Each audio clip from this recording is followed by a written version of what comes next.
What's up everybody, I'm Abatage and welcome back to Banished, where we have just set up the new trading post in the last episode. You can see they've started to bring some resources over to trade. We've got 50 iron tools ready to go, but we're still waiting on the others. And as that happens, we are going to have to keep an eye on just how many tools we have and how much we're able to refill those resources. Especially things like firewood and clothes. And basically as we refill them, I'll add some more to the trading post because they're worth that much that it's worth it. And I'm hoping in this episode we will see a lovely merchant come by. Although we don't really have enough to trade with at the moment, so... But you can see also here that we have a storage limit and we're currently 8% full. And that's because all these lovely little people are bringing things back and forth. You can just see them moving around down there. Oh, they dropped something there. Okay. But what I might do right now is let's deck out this hood. And let's pop in a barn right next door, which will be useful for them.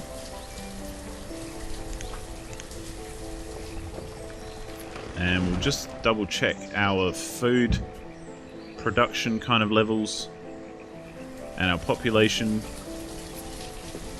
so that we know if we can pop a couple of houses down there as well. So where are we? Town Hall. Let's look at our production. Oh, we're about hitting even at the moment, so it's probably not good for me to... Although we are hitting even, I think, because we're hitting the limit of our stored food. And we've got to that level, kind of like with the tools and the clothes, where if we hit the limit,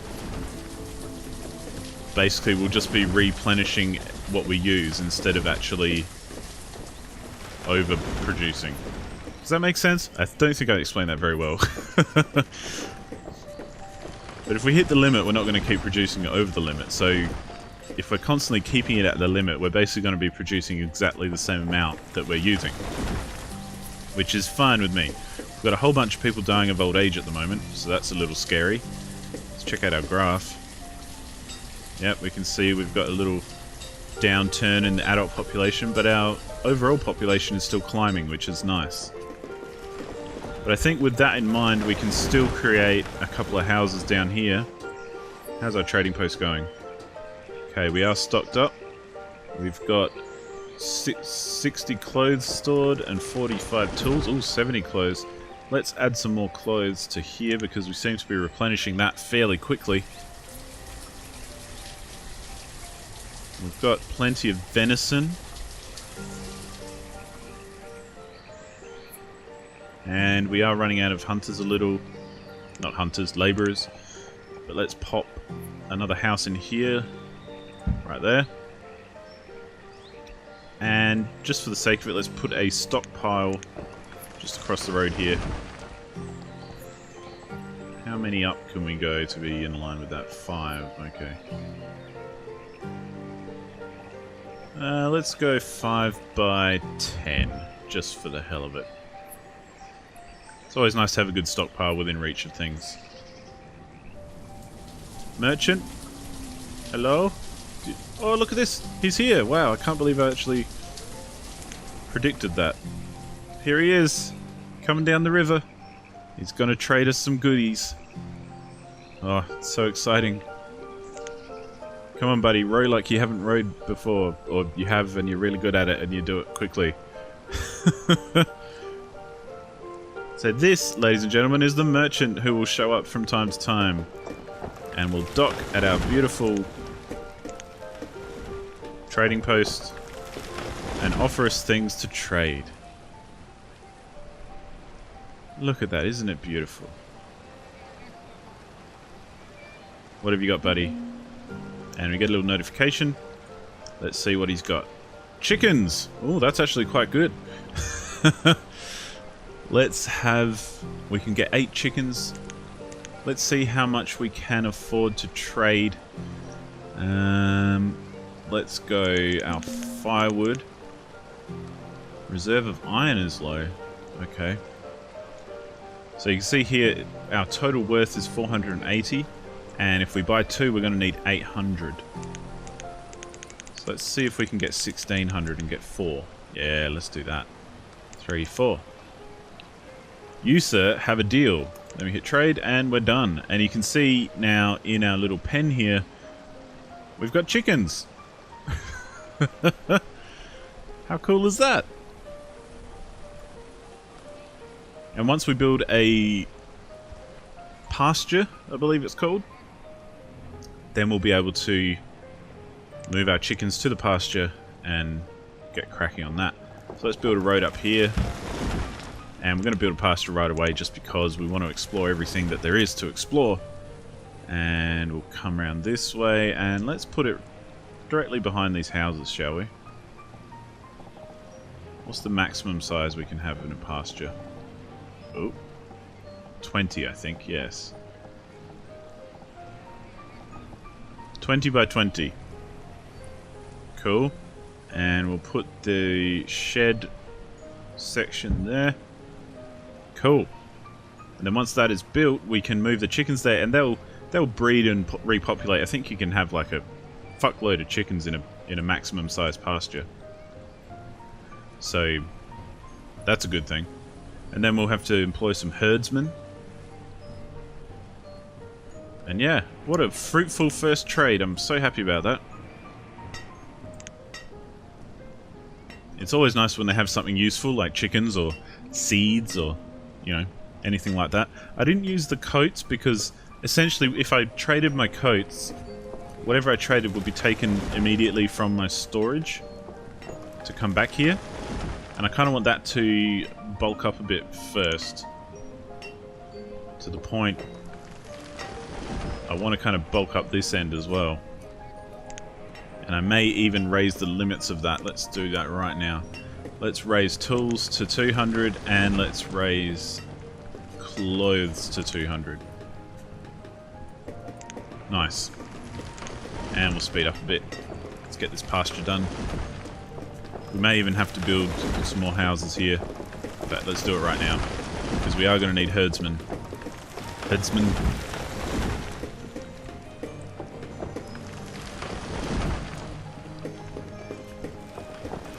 How many traders do we have? We've got 2 of 6. We've only got 2 labourers, so we can't go too crazy quite yet. We need to wait for a whole bunch of kids to grow up. But we've got 13 in school at the moment, which is pretty good. Can't complain about that. And yeah, the trader will eventually fuck off. And hopefully next time when he comes back, he will have some seeds, or he or she, I'm not sure who or what. But they will have some seeds and that sort of thing. Because that's also a good one to buy. Although very expensive. You need like 2,500 for seeds. But that's okay. We can manage that.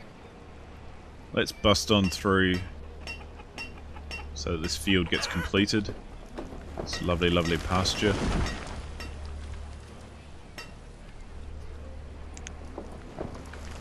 How are you going here? You need more logs.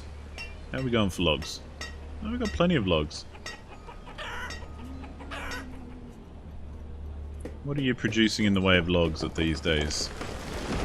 91, 170. That would be because we used up all this firewood to take to the trading post. So they're all probably working really hard right now to try and replenish those stocks. Ooh.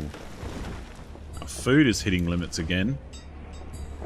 So we haven't lost any food with these new houses or anything. Which is always nice to know. We're still managing to keep up. In fact, I may even put another house in here. Just for good measure.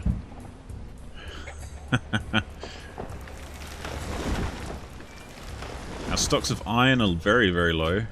Alright, we're going to have to assign some labourers to go out and harvest some iron from the wild. Oh, there's a whole bunch here right next to town. Why don't you grab that? And that. Is there any around here? No. Any around here? So those little bits there, but that other bit should do us. Logs have reached their limit. Let's raise the limit of logs because we're going to need them. And everyone can gather up some iron and do all that kind of stuff. And our field is ready. Slow it down. So now we can assign chickens. We'd have other options if we had more livestock, but all we've got is chicken. We can have 2 herdsmen, which is a perfect amount actually, because we've got 4 labourers available. And our chickens will now get taken to that field eventually. Although my reserve of firewood is low. That's interesting. I'm going to have to work on that. I think I transferred too much to the trading post. And I sold firewood as well, didn't I? That's why they had to make so much more. Yeah, firewood is low. We're down to 63, which isn't a lot, but we are coming out of winter and spring. And oh, look, our chickens have made it into the field. Now, this is how this works. This slider here, we can have up to 66 chickens in this field. But what I can do is I can bring this slider down, and basically every chicken over... This is the minimum amount that we want to have living in the field. So essentially, if we have it at max and they hit 66, as soon as there's 66 chickens in here, every time it goes over that number, they'll slaughter a chicken, and it'll be food production, as well as picking up eggs along the way and that sort of thing. But if you think about cows or something as well, if you go over the limit, that's when they start slaughtering and that sort of thing. So that's our kind of minimum population of this particular animal. So we'll leave it at the max, because then we'll have much higher production if we get them up there. Because if you have it really low, it'll take a lot longer for fewer chickens to create eggs and meat and all that kind of stuff. Our firewood has shot back up again, which is great. It shows that everyone is working hard and getting their shit done. We've got our houses all here. Lovely, lovely. Doing well. Now, the other thing I wanted to put in, which we'll do right now, is a church. Chapel. Church, chapel, same diff. Now, where do we want this chapel? Do we want to put it behind the cemetery here? Do we want to put it next to?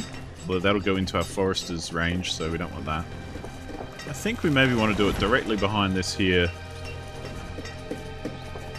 Directly behind this cemetery. But actually, I'm going to get some people to chop down these trees, just so I can line things up a little bit better, because it's kind of hard to see with all the trees there. But I definitely want to pop it in here somewhere, because this is kind of like our town centre. This is where they all come to do a lot of work and kind of sort out everything and see each other and hang out at trendy cafes and all that kind of thing. Is that what people do? I'm assuming it is. But yeah, they can come hang out at the chapel as well, so we'll put it in here. And eventually we are going to need another graveyard. Probably on the other side of the church. And maybe we'll pop a cemetery somewhere that's completely far away from everyone else, because maybe some people don't want to be buried by a church. How's our storage going? 25% full. 95% full. 98% full. 32% full. 0% full. So we can definitely raise the limit of food, because we have plenty of storage. Let's raise it up to 15,000. Even though that will be total overkill, but hey, I'd rather overkill it than anything else. We currently have 27 families in 24 homes. Not a bad ratio, a little bit too close for my liking. We're going to have to pack them out a bit before we move on and build any more houses. But for now, that's doing quite well. Our production we're still ahead on the food, which is nice. folks have knocked down these trees so we can have a better look at where to put this chapel now. There it is. Now we could just put it directly behind there. And then put other stuff in here, or we could put it in like this. Oh, there's a little bit of a... I don't know if you can see, but there's a red spot there that I can't build on because there's a little bit of a hill. Screw it, let's put it directly behind the cemetery. Why not? And let's grab a road, and you know what we're going to do? Gonna bring it all the way, wrap it right around the cemetery and the chapel to make it its own little thing. And we won't move it across here yet because we'll eventually put more houses in here and that sort of thing as we expand. Let's have a little quick look to see what we haven't built that we could build in the future. A market. Ah, now a market could go, not in there, but around here. Basically what a market is, it's kind of like a trading post in a way, but kind of an internal trading post. So what you can do is put markets all around your map. So you could have one here, you could have one up north, you could have one down by the trading post, and you get vendors to work there. And basically people, they will grab resources like food and whatever else, and all the resources for that matter, and take them to the market and store them there so that your producers can keep producing and filling up barns and stuff, and the people at the market will sell things to your population, your citizens, who will come through and go straight to the market to buy their goods. So it's kind of like a central repository, so it adds more storage to your village, but it also creates one point for everyone to go and shop, rather than going from like this barn to that barn to another storage pile to elsewhere. You know, they don't have to travel so far if they can just go straight to one point and get everything and then go back home again. At least that's kind of what the deal is as far as I understand. But they are fairly big. They do require a fair few workers if you want to max it out. So what we'll probably eventually do is chuck a market in here. Because I kind of like putting markets in areas where there are houses close by. Because essentially what that means is there'll be more people who have to travel less far, if that makes sense. And you can see it's got an aura there, which is kind of its catchment zone. So people within that aura will come to the market and buy stuff from the market rather than traipsing around to every single different barn. Our chapel's going up nicely. Oh, we're almost done as well. Goodness gracious, what speed are we on? Okay, well, 5 times, that's fine. We can also get a hospital. Oh, maybe a hospital. Oh, I think a hospital would fit in here quite nicely, actually. Yes, it will indeed. And a hospital, like I've said in previous episodes, is more for diseases and stuff that will go throughout your town. So if someone gets an actual disease, they will go to the hospital to be treated. And here is our beautiful chapel. Isn't it lovely? It's a cool building, I think. But we need a cleric. So let's assign a cleric. And we immediately have 78 members. Essentially, all your population will go to church. Which, you know, I guess for the era, it's fairly accurate. And that's all that matters, I guess. And the chapel provides happiness for the devout and a place to meet and worship. So basically, once you max out your members, I think you can have about 200. So once you max out your members, you can build another one and, you know, max out that and so on and so forth. So they last a fair amount of time. Got 9 of 16 graves. Our hospital can go in here as well. This can be definitely a bustling city centre. But for now, I think we're going to leave it right where it is. Let's go check on our chickens before we go. Oh, we've got 7 now. They have been breeding. And if we check the barn, we've got eggs. We've got eggs. 24 eggs in the barn. We're now eating some lovely scrambled eggs in the morning. Beautiful. Our herdsmen are out there working away. These people are all having children, which is nice. So we need them. Ooh. Pierrick is about to become an adult. And yeah, I think we're doing really well. We really pushed it hard this time, and this episode and last episode, and we're kind of look at us growing so quickly. Let's go into 25 years just to see. Wow. Our children and students hasn't really bumped up heaps either, so I feel like our ratio is a little bit off. We could have a few kind of older people die and not have enough to support them at this stage, but that's okay. We can handle that when we get to it. We've got a little bit of surplus and we've got all our roles filled, so hopefully we'll be able to wear it if that actually happens. But for now, I'm going to say thank you so much for watching, and I will see you on the next episode. Goodbye.